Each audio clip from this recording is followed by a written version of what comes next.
Good afternoon, everybody. Match 24 of the 1975 Cricket World Cup on Brian Lara Cricket was played today. Sri Lanka versus England. This was Sri Lanka's last match on the group stage. They knew if they could pull off the shock of a tournament against England, they would qualify for the quarterfinals, and then Holland's hopes of reaching the quarterfinals. England were hoping to recover from a disappointing performance against Holland, even though they won. And let's have a look at the match summary at Nottingham. And if you have a look, well, again, Nottingham's not proving to be a good place to get runs on. We've seen Holland get bowled out for 106 and 116 and 102 in their two matches here. And obviously at the start of the tournament, we saw Australia score 328 and Sri Lanka score 274 in response. That was on a dry pitch, but this pitch was a normal pitch, but it was quite dry. It was 22 degrees, good conditions for batting. Sri Lanka won the toss, selected to bat, but as always at Nottingham, there's always something in it for the bowlers. They were all out for just 136 in 35.4 overs. A first ball duck for Ranjit Fernando. He's had a brilliant tournament with nearly 260 runs in his four previous matches, but ever since Sunil Wetwemi was ruled out the tournament with a broken foot, then, you know, Sri Lanka's batting has just gone to pieces. 138 all out against India and now 136 all out against England. 3 for Bandula Wunapulla. He really has struggled and hasn't made any sort of impression at all. If they reach for quarterfinals, they're probably now going to be playing the West Indies in the quarterfinals or New Zealand. They're going to be either playing West Indies or New Zealand in the quarterfinals if Holland do not beat Australia. 24 for Aruna Tekun off 26 deliveries. 14 for David Hayne. A good innings from 42 from Tazera, but he played a poor shot to get out, and then it just all went to pieces again. They lost 5 wickets for just 20 runs, 5 for Duleep Mendis, 7 for Aruna Rasinga, a duck for Menvin Perez, 2 for Tony Upafa, 4 not out for Lahith Kurapura, but Shomachara de Silva at 34 of 26 deliveries to give them a bit of respectability. 136 all out. The England bowlers was superb yet again. No wicket for Chris Old this time, 0 for 18, but we said Geoff Arnold could come back. 4 for 55. He's now got 8 wickets in the tournament in just 3 games. He's looked really, really superb, but then 3 for 11 for the in-form swing bowler Tony Greig. 3 for 11, absolutely superb. Following up for his 5 for 11 against Holland on this ground a few days earlier.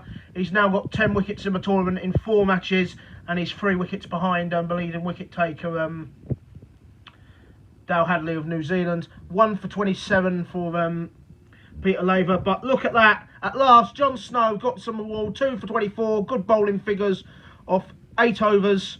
Very, very good bowling figures from him indeed, and he's now off the mark and got an average, and we'll have a look at his average in a moment.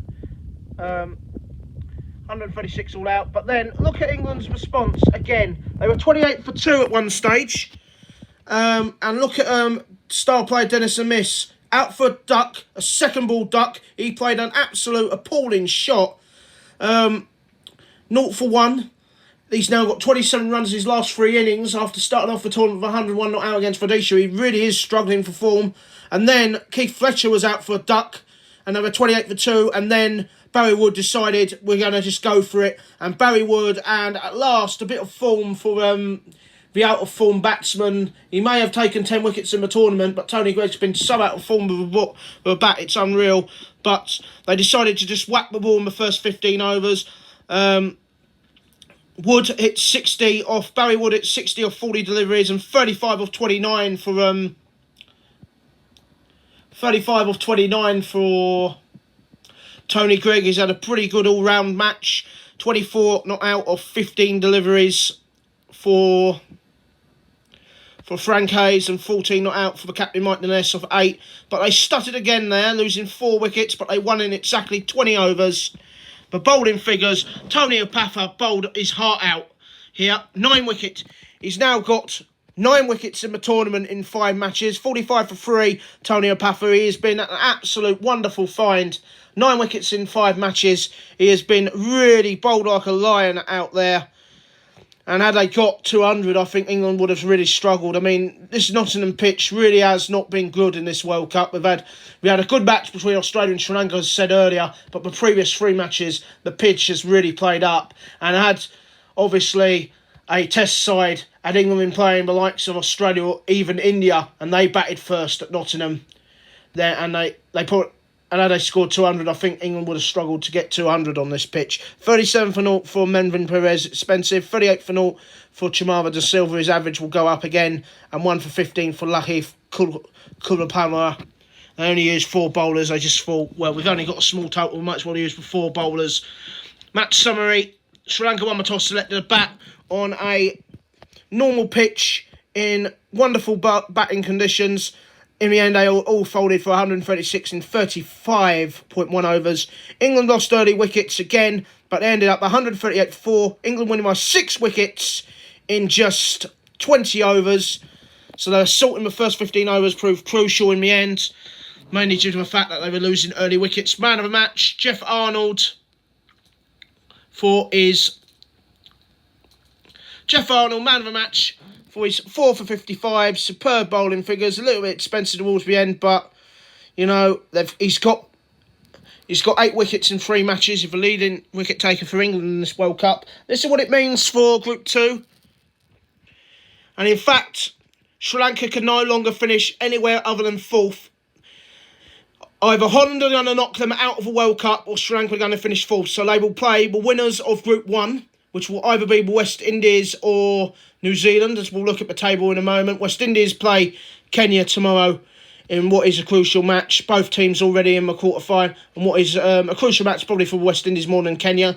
Both teams already in the quarterfinals. West Indies hoping to keep up their full 100% record and set up a group winning showdown against New Zealand in a few days' time. England are back to the top. England know that if they beat India, they'll win Group 2 and will probably play Kenya. If Kenya lose tomorrow, they will finish 4th in Group 1, as we will see now. England are back on top. But let's have a look at Group 1. There's the official thing. If Kenya lose tomorrow, they cannot finish higher than 4th, so they will play either England or Australia in the quarterfinals. More than likely at the moment it'll be England, and if West Indies win tomorrow, it will set up that group decider against New Zealand. New Zealand are joint 3rd favourites along with Australia to win this World Cup. England are no longer the favourites now to win the World Cup. I'll talk about that in a moment, but the odds have changed in the last few minutes on another disappointing run chase from England. But let's have a look at these star players. Sri Lanka's star players. Let's have a look at the tracking. Let's go to tracking. Average has now gone down to 42. Considering that he started off with 101 not out. He's now scored 27 runs in his last 3 innings, and he's only averaging 42 now, Dennis, in this. He needs to get back into form. And to be honest with you, you'd hope that they would bat first against India, or India will put them in, because I do think chasing runs, England are going to really struggle. I know if England beat India, then they'll play probably Kenya in the quarters, so that they should win that. But if they were to play Australia again or Pakistan in the semi-finals, which is probably more than likely going to happen, because Australia will probably finish 2nd in the group, so that means if England finish 1st and Australia finish 2nd, they will be guaranteed to play each other again in the semi-finals if they both win their quarter-final games. You can't just get the feeling that they are really going to struggle in a run chase, because they do not look convincing at all. I mean, they look convincing against Rhodesia, mainly due to this guy's innings. First wickets of the tournament at last for John Snow, but his average is 56. He has got an average, though, and that's something. And now we're going to have a look at the Sri Lankan star players. Well, he's got 115 runs in 5 innings at an average of 28. He got 45 today, Michael Teixeira, but he's not had a good tournament at all. He's got that 50 against Australia. He got something like 18 not out. He got something like 8 not out towards the end against the Dutch, but realistically, he's not had a good tournament. But I suppose it's what you expect. He got a 50 against Australia, but struggled against all the other sides. But I suppose it's what you expect, really, from an associate player of his quality. But maybe he would have been hoping for a little bit better. They're probably going to be playing New Zealand or They'll be playing either New Zealand or West Indies in the quarters. No wicket again for Chandanda, for Chumachera de Silva, but his average with a bat has gone up. His average has gone up quite drastically. He had 4 runs, his average was 4, and now his average is 19. So it's gone up to 30. His highest score 34. His average has gone up to 19 with the bat now, and his average with the ball though has gone up to 39 with the ball. 6 wickets in 5 matches. So not really a surprise for an associate member. England once again. I just want to get back to that. West Indies are now favourites to win the World Cup. They've gone from 2-1 to 7-4. England have now gone down to 2-1 now, mainly due to the fact that they've struggled in 2 matches against associates while chasing runs, and you just get the impression it could be all about tactics now. I mean, tomorrow, we are expecting, depending on the pitch, there is reports really. Clive Lloyd has said in his press conference for the match between West Indies and Kenya tomorrow, he wants to bat first tomorrow. So no matter what the pitch is, because he wants to try and set a target. Remember, West Indies have chased in all 3 of their previous matches. They chased down 223, they dramatically chased 267, and they chased 104 against the United Arab Emirates. So he has said, Lloyd, no matter what the pitch is, depending on the pitch tomorrow, but he has said, I don't really care what the pitch is, I want to try and bat first if the conditions suit me, because I want to try and set a team a target, because you never know how important that will be in the knockout matches. England, well, I could safely say after their victory against Rhodesia, they look good, but their last 2 run chases, very unconvincing. 5 wickets lost against Holland and 4 against Sri Lanka. If they chase against a top quality side, I mean, they could come unstuck against India. India look like they've hit some form after their magnificent win against Sri Lanka a few days ago.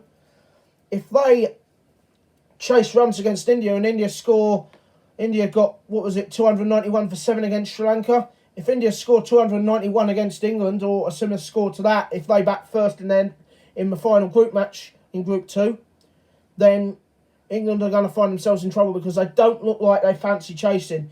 Nottingham was an awful pitch when Holland played India. The pitch a little bit better in the last 2 matches, but still, Holland are out for 102 after electing them to bat first, I think. In fact, England actually elected to bowl first, if I remember rightly, but you have a look back on the match report of the Holland-England match. I think England did put them in by virtue of what happened previously, but Sri Lanka elected to bat this time, mainly due to the fact that England struggled during the chase, and they did it again. They were 28 for 2, and then all of a sudden, Bailwood just decided enough's enough and decided to smack it out of the ground. They hit 118 runs from the first 15 overs, so it was quite comfortable in the end. 20 overs to win a match, but England, I'll tell you what, I mean, it's likely that they're going to be playing Kenya, but if they end up losing against India and they have to play Pakistan in the 3rd quarter-final if they finish 2nd and Australia win the group, because it's likely that Kenya will finish 4th and Pakistan will finish 3rd, then it is going to be very, very, very, very, very, very, very difficult match for England. You can't see why Pakistan have batted throughout the competition. You cannot see Pakistan on giving anything away against this England bowling attack. But nonetheless, that's it for me. Lawrence Howard, this has been match 24 of the World Cup. It's match 25 tomorrow, and it will be the West Indies versus Kenya. Kenya are already in the quarterfinals, so are the West Indies. West Indies win tomorrow, it will guarantee they'll avoid England and Australia on the other side of a draw until at least the World Cup final. And it will set up a group-winning showdown against New Zealand. But until then, this has been me, Lawrence Howard, at the 1975 Cricket World Cup, played on Brian Lara, being played here in England. From all of us here, thank you very much for watching, and goodbye.